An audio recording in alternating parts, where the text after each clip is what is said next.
2001: A Space Odyssey is undeniably a work of art. It's a film that has simultaneously wowed and confused audiences since its release in 1968. Many have criticized it as something with little explanation and more questions than answers. Renowned critic Roger Ebert said of the film, "The genius is not in how much Stanley Kubrick does in 2001: A Space Odyssey, but in how little. This is the work of an artist so sublimely confident that he doesn't include a single shot simply to keep our attention. He reduces each scene to its essence and leaves it on screen long enough for us to contemplate it, to inhabit it in our imaginations." Let's take a look at the elements of this film that make it so great.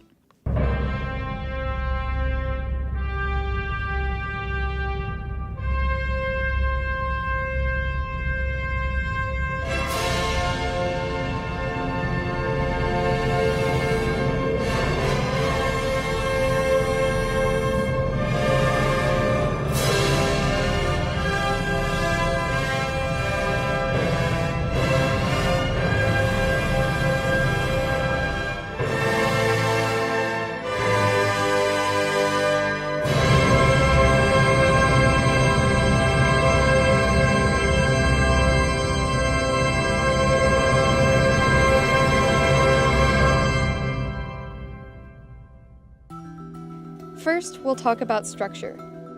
The film is structured into 3 acts: The Dawn of Man, Jupiter Mission, and Jupiter and Beyond the Infinite. There is an arguable 4th section entitled The Monolith on the Moon in between The Dawn of Man and Jupiter Mission, but this section has no title card. Each act serves a distinct purpose, and each has its own place in the universe. We begin with The Dawn of Man, a section about discovery and progress. In it, we see 2 instances in which mankind discovers the monolith, first as apes, and then later on Jupiter. We'll talk about what the monolith symbolizes a little later. Good evening, Dave. How you doing, Hal? Everything's running smoothly, and you? In Jupiter Mission, we are introduced to Dave and Hal, and we see the main point of conflict in the film, a spin on the classic man versus technology conflict. Open the pod bay doors, Hal. I'm sorry, Dave. I'm afraid I can't do that. Finally, we move into Jupiter and Beyond the Infinite, in which we see an abstract sequence with Dave, ending with the appearance of the Star Child. The division of the film into these segments moves man from a natural state through to the advent of technology, and then beyond all imaginable existence.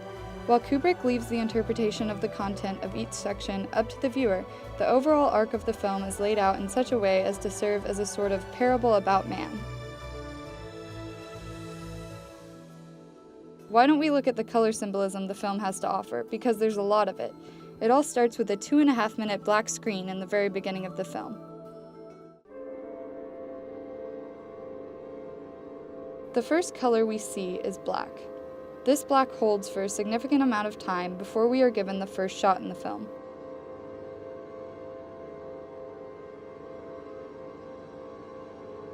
This black symbolizes the dark nothingness before the creation of the universe, prior to the dawn of man, the first section in the film.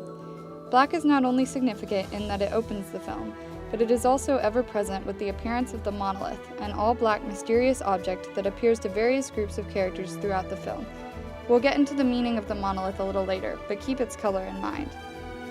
Red is perhaps the most prominent color in the film. During the opening of the Dawn of Man sequence, red tones are seen in the sky.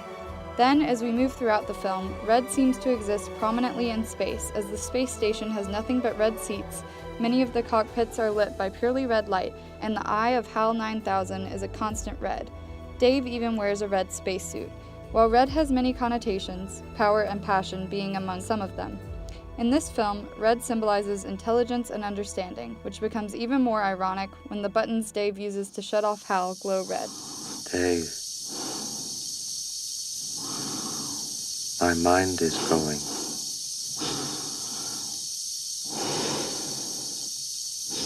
I can feel it.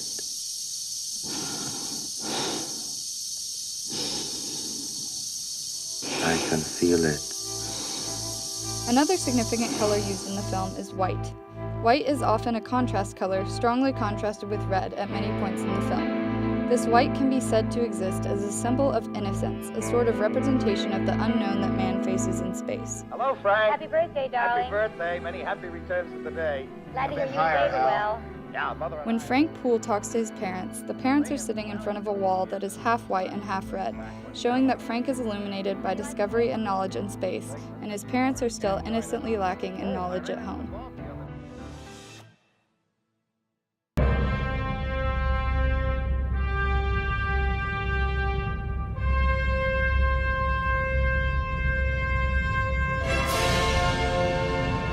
Music plays a huge role in the film.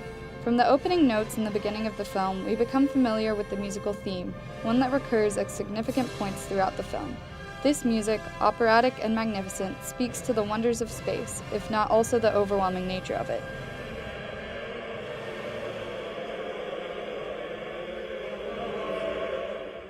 Another significant musical theme throughout the film is Requiem, which plays at the appearance of the monolith, a foreboding theme which speaks to the frightening nature of the unknown which the monolith embodies.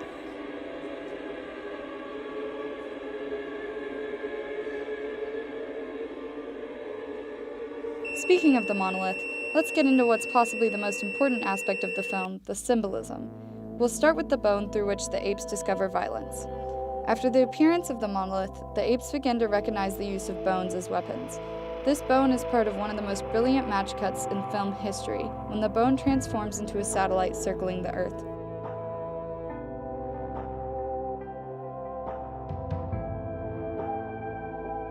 Satellites are symbolic of man's future exploration of the unknown, and the morph of the bone into the satellite symbolizes man's search to exert dominance over the rest of the universe, as the bone was used by the apes to exert dominance over fellow apes.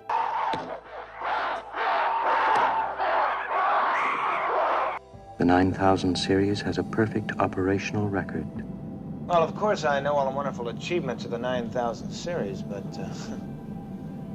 are you certain there's never been any case of even the most insignificant computer error? None whatsoever, Frank. The HAL 9000 is another significant symbol, and arguably the main antagonist of the film. While HAL is supposed to be a perfect artificial intelligence, created to be devoid of human failings, HAL falls victim to the very human emotion of paranoia, which ends in the death of the crew. Well, all of the crew except Dave. What's the problem? I think you know what the problem is just as well as I do. What are you talking about, Hal? This mission is too important for me to allow you to jeopardize it. I don't know what you're talking about, Hal.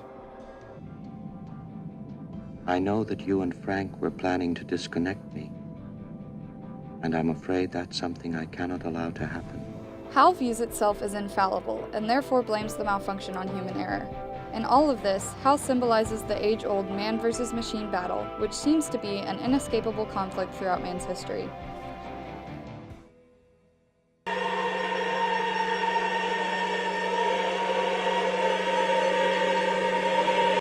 Finally, the moment you've all been waiting for, the monolith. While I can't possibly tell you what it really symbolizes, I have some theories. It seems that whenever the monolith appears, it sparks new intelligence in those who witness it. In a way, the monolith is very much a religious symbol. Both the apes and Floyd seem to treat the monolith religiously. Those who encounter the monolith are very much terrified, and they treat it with reverence, bowing to it or gently touching it in a worshipful manner. Even in the end of the film, the monolith appears in such a position at the base of Dave's bed that it seems reminiscent of an angel of death. The monolith appears to act as a supernatural force, and while its powers are unknown, it is undeniable that it seems to manipulate those who encounter it, such as it manipulates the apes by turning them into weapon-wielding creatures, much as some religious artifacts are thought to have supernatural powers. In all of this, it seems that man's power is limited, while the monolith's is infinite, in keeping with the title of the final chapter of the film, Jupiter and Beyond the Infinite. The monolith can symbolize anything from the unknown to God to unlimited intelligence, but only the viewer can decide its true meaning.